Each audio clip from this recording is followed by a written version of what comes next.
आज हम movie explanation करेंगे द केयरलेस स्टोरी का। इस मूवी का ट्रेलर लॉन्च हुआ था 26 अप्रैल को और तब से लेके आज तक ये मूवी कंट्रोवर्सी से घिरी रही है।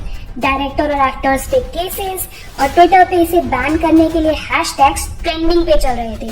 तो ऐसा क्या है इस मूवी में, आइए जानते हैं। मूवी की शुरुआत इंट्रोगेशन रूम से होती है जहाँ पे एक लड़की ऑफिसर्स को बताती है कि वो इंडिया से वहाँ कैसे पहुँची। फिर हमें वही लड़की बुर्का पहने एक आदमी के साथ गाड़ी में कहीं जाते हुए दिखती है। आगे चेक पोस्ट पे वो रुकते हैं और थोड़े पैसे देने के बाद वहाँ से निकल जाते हैं और उनका सफर जारी रहता है। वापस इंट्रोगेशन रूम में हमें दिखाया जाता है कि ऑफिसर्स उस लड़की को बोलते हैं कि तुम खुद सीरिया जाना चाहती थी और अपने देश के खिलाफ जंग करना चाहती थी। इसके जवाब में वो लड़की बोलती है कि इंडिया से निकली तो वो अपनी मर्जी से थी, पर ये सब एक प्रोग्रामिंग के तहत हुआ है, जैसे कोई अदृश्य रिमोट उसे कंट्रोल कर रहा है।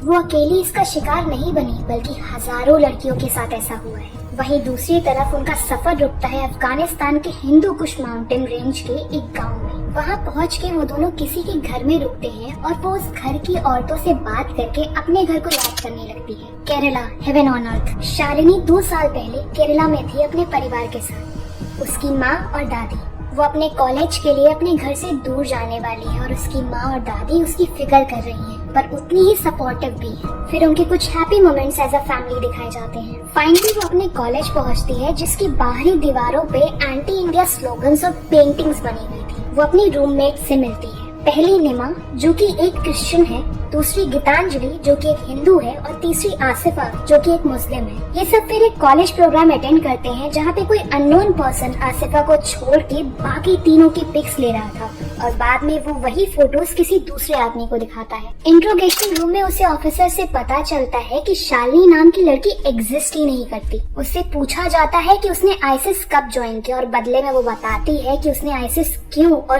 कैसे ज्वाइन किया। कैसे एक नर्सिंग स्टूडेंट को सुसाइड बॉम्बर में बदला गया। उसने अपने आगे के सफर में कई चीजें देखी, सताए हुए बच्चे और औरतें, लोग जिन्हें टॉर्चर करके मार दिया गया था।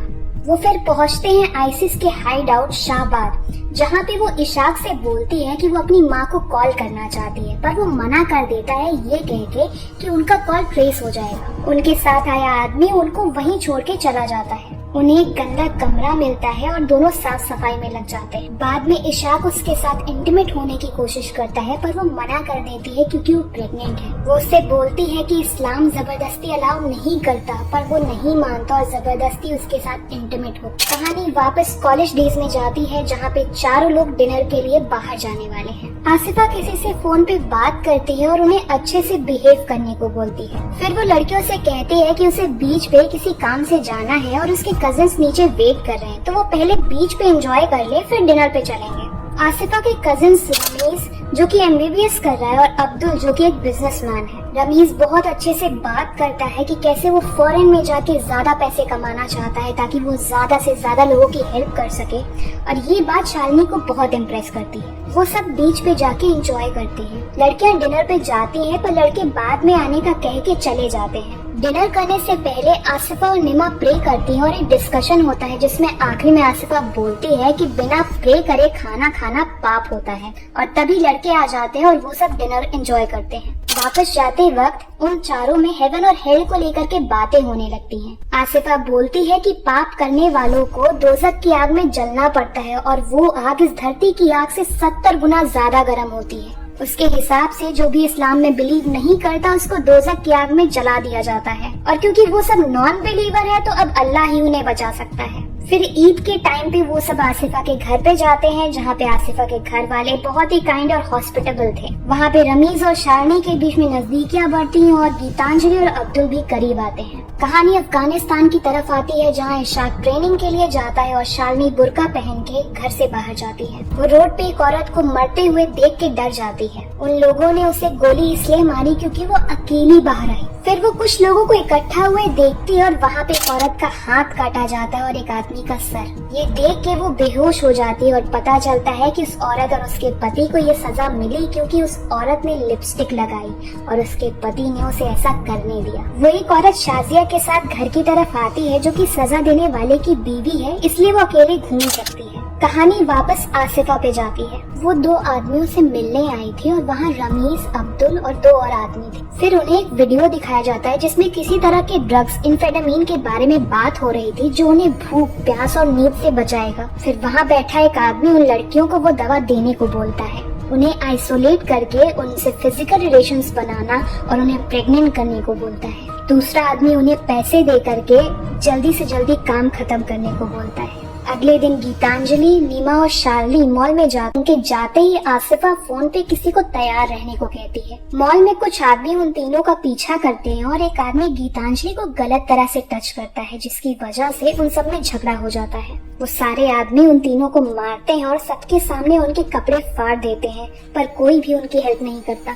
आखिरी में एक बुर्खा पहनी औरत आके उनको ढकती है। जब वो सब अपने हॉस्टल में बैठी थी तब आसिफा बोलती है कि ये सब उनके साथ ना होता अगर वो हिजाब पहनती, क्योंकि हिजाब पहनने वाली किसी भी लड़की के साथ ऐसा कुछ नहीं होता। वो बोलती है कि गॉड के बेटे को जब सूली पे लटकाया जा रहा था तो गॉड ने क्यों नहीं बचाया, तो ऐसा गॉड तुम्हारी हेल्प कैसे करेगा। गीतांजलि और शालिनी रमीज के यहाँ जाते हैं जहाँ पे वो दोनों गुस्सा होने का नाटक करते हैं और जब शालिनी बोलती है कि उन दोनों को अब नींद नहीं आती तो रमीज उन्हें दवा के नाम पे ड्रग्स दे देता है। धीरे धीरे करके दोनों ही हिजाब पहनना शुरू कर देती हैं। जब वो दोनों अपने बॉयफ्रेंड से इंटीमेसी को लेके बोलती हैं कि वो इस्लाम में शादी से पहले सही नहीं माना जाता तो रमीज उनको कन्विंस कर लेता है ये कह के कि रिश्ता निभाना है तो कोई खराबी नहीं है। तो बाद में वो दोनों फिजिकल रिलेशनशिप भी शुरू कर देते हैं। एक दिन कौन से गॉड बड़े हैं उसको लेकर डिस्कशन में शालिनी बोलती है कि भगवान शिव बड़े हैं, जिसपे आसिफा बोलती है कि वो भगवान जो अपनी वाइफ के मरने पे कॉमन मैन की तरह रोता है वो बड़ा कैसे हुआ। उसने भगवान राम को लेके बोला कि वो अपनी वाइफ को किडनैप होने से बचा नहीं पाए और उन्होंने बंदरों की मदद ली। भगवान कृष्ण तो हर लड़की के साथ रासलीला करते रहते हैं, तो कैसा कैरेक्टर है गॉड्स का। और शालिनी या गीतांजलि इसका कोई जवाब नहीं दे पाती। फिर आसिफा बोलती है कि वो उन दोनों को सही रास्ता दिखाएगी। कहानी अफगानिस्तान पहुंचती है जहां शालिनी को लेबर पेन होता है और वो हॉस्पिटल में अपने बच्चे को जन्म देती है। इशाक काबुल के लिए रवाना होने वाला है और वो भी साथ चलने को बोलती है, पर वो उसको बोलता है कि वो यहाँ से कभी नहीं निकल पाएगी और चला जाता है। शालिनी के बच्चे को बुखार आता है और घर में दवा नहीं थी तो वो उसे लेके शाजिया के पास मदद मांगने जाती है। फिर वो रिक्वेस्ट करती है कि उसे एक कॉल करने दे अपनी माँ के पास। बहुत रिक्वेस्ट के बाद शाजिया उसे एक औरत के घर ले जाती है जिसके पास एक छुपा हुआ फोन था। वो औरत बहुत रिक्वेस्ट के बाद अलाउ करती है। शालिनी एक मैसेज ड्रॉप करती है अपनी रीजनल लैंग्वेज में और वो कहाँ है ये भी बता देती है ताकि उसे हेल्प मिल सके। वो लोग पीछे के रास्ते से निकलते हैं पर उस औरत का पति फोन के बारे में जान जाता है और उसे मार देता है। कहानी वापस कॉलेज डेज में जाती है जहाँ आसिफा उन्हें उनकी फैमिली के खिलाफ भड़का रही थी। वो दोनों अपने अपने घर जाती हैं और उनके पेरेंट्स उन्हें देख के शॉक्ड रह जाते हैं। दोनों ही जल्दी कॉलेज वापस चली जाती हैं और उन दोनों आदमियों के यहाँ जाती हैं इस्लाम के बारे में लेक्चर लेने के लिए। वहाँ वो भाग्य लक्ष्मी से मिलती है जो मुस्लिम लड़के से प्यार करती है और शादी करना चाहती है, पर पेरेंट्स के मना करने पे यहाँ पे आई है और उसकी जैसी और भी लड़कियाँ यहाँ रहती हैं। वो बोलती है कि वो प्यार के लिए कुछ भी कर सकती है। तभी शालिनी को नौजिया फील होता है और पता चलता है कि वो प्रेग्नेंट है। रमेश शादी करने से मना कर देता है क्योंकि उसकी फैमिली हिंदू लड़की से शादी नहीं करने देगी और अगर शालिनी इस्लाम अपनाएगी तभी वो शादी करेगा। शालिनी डर जाती है पर अपने बच्चे और प्यार के लिए और आसिफा के बार बार बोलने पे रेडी हो जाती है। दूसरी तरफ अब्दुल भी बराबर गीतांजलि को सीरिया बहुत खूबसूरत है ये सब कह के सपने दिखाया करता था और उसकी पर्सनल फोटोज मांगा करता था जिसे गीतांजलि भेज भी देती थी। अफगानिस्तान में आके दो लोग शालिनी को बताते हैं कि इशाक शहीद हो गया और शालिनी शाजिया के पास डरी हुई पहुंचती है। कॉलेज में गीतांजलि को पता चलता है कि उसके पिता को हार्ट अटैक आया है। जब उन्हें पता चला गीतांजलि कन्वर्ट कर चुकी है। रमेश भी शालिनी का फोन नहीं उठा रहा था। गीतांजलि अपने पिता को देखने जाने से मना कर देती है क्योंकि वो काफिर है और अल्लाह को नहीं मानते। आसिफा उसे बताती है कि काफिर होने का गुनाह तब तक माफ नहीं होता जब तक तुम उन पे थूकती नहीं या उन्हें पत्थर से नहीं मारती। दूसरी तरफ शालिनी भी बहुत परेशान थी क्योंकि वो रमेश से कांटेक्ट नहीं कर पा रही थी। गीतांजलि आसिफा की बात मान के हॉस्पिटल में अपने पिता पे थूक आती है और उसकी माँ ये देख के रोने लगती है। अब्दुल पे अब गीतांजलि को पूरी तरह जाल में फंसाने का प्रेशर पड़ रहा था।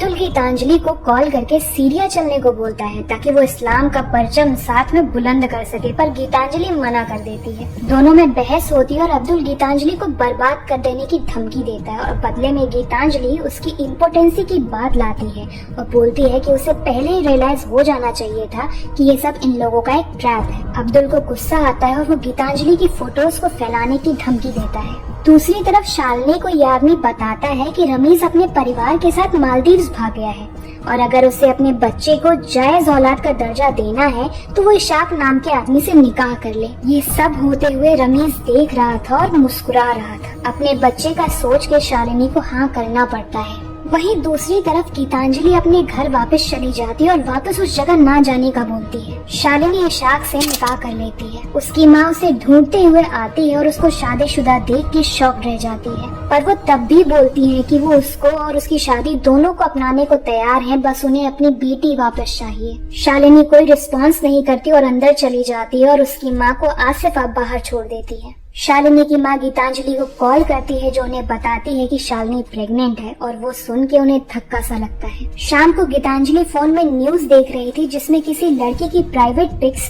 उसके ट्विटर अकाउंट और सोशल मीडिया पे भेजी गई हैं और ये अपलोड्स पाकिस्तान, अफगानिस्तान और मलेशिया से हुए थे। ये फोटोज और वीडियोस गीतांजलि के ही थे। उसे जब ये रियलाइज होता है तो वो शॉक रह जाती है। उसके घर के फोन्स बजने लगते हैं। वो अपने रूम में जाके उसी बुरके से फांसी लगा देती है। इंट्रोगेशन रूम में कहानी आगे बढ़ती है जिसमें शालिनी बताती है कि उसकी और इशाक की स्पेशल क्लासेस ली जा रही थी। उनके साथ और भी कपल्स थे पर सबको अलग अलग चीजें सिखाई जाती थी। वो उन ड्रग्स के बारे में बताती है जिनको खा के कोई भी इंसान कुछ भी डेंजरस करने को तैयार हो जाता है। बिना डर के वो किलिंग मशीन बन जाते हैं। उन्हें पासपोर्ट, वीजा ये सब बहुत आराम से मिल गया था।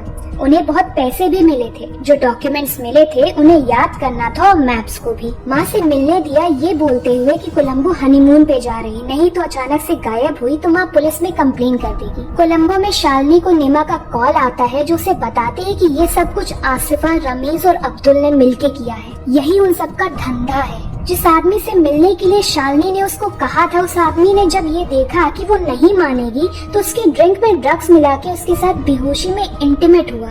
20 से भी ज्यादा लोग उसके साथ ये किया करते थे। गीतांजलि के सुसाइड के बारे में जानकर शालिनी शॉक्ड रह गई। कैसे अब्दुल ने गीतांजलि और उसके परिवार को बर्बाद कर दिया। शालिनी बाद में कॉल करने का बोल के फोन कट कर देती है। उसके अंदर अल्लाह के गुस्से को लेके इतना डर बैठ गया था कि उसने कुछ ना करने का सोचा। निमा लव जिहाद जैसे और केसेस के बारे में इंफॉर्मेशन इकट्ठा करने लगी। वो गीतांजलि के पेरेंट्स और शालिनी की माँ के साथ पुलिस के बड़े ऑफिशियल से मिलती है और कुछ एक्शन लेने की गुहार लगाती है। वो फोर्स्ड कन्वर्जन्स के कुछ आंकड़े भी देती है। ऑफिसर बोलते हैं कि वो इन्वेस्टिगेशन करेंगे पर कानून को सबूत चाहिए। निमा बोलती है कि वो सबूत भी लाएगी क्योंकि उसे जस्टिस चाहिए। शालिनी और उसके बच्चे को शाजिया के पास से 2 लोग ले जाते हैं। वो उसके बच्चे को उससे छीन लेते हैं और बंदी बनाई औरतों के बीच में उसे डाल देते हैं। वहाँ उसे भाग्य लक्ष्मी मिलती है जो उसे बताती है कि यहाँ जिसका भी पति मर जाता है वो औरत इन आदमियों की हवस का शिकार बनती है।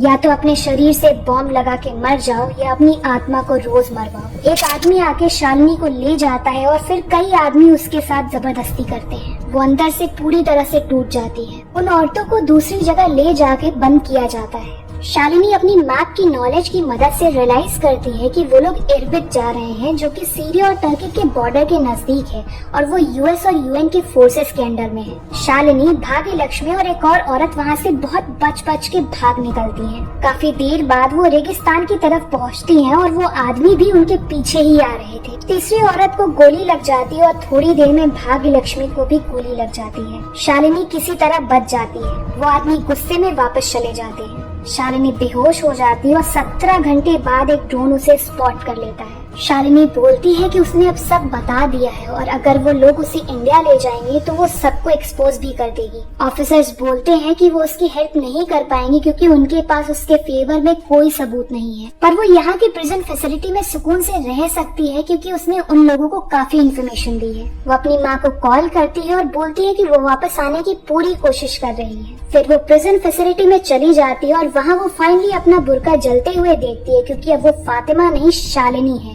एक हिंदू केरला से। आई होप आपको एक्सप्लेनेशन पसंद आया होगा। एक छोटा सा डिस्क्लेमर है, कि मूवी के एक्सप्लेनेशन में जो भी बताया गया है वो मूवी पे ही बेस्ड है। हमने खुद से कुछ भी तोड़ा मरोड़ा नहीं है। अगर एक्सप्लेनेशन अच्छा लगा तो वीडियो को लाइक करें और आपके थॉट्स इस मूवी को लेके क्या हैं हमें कमेंट सेक्शन में जरूर बताएं। Bye bye, take care.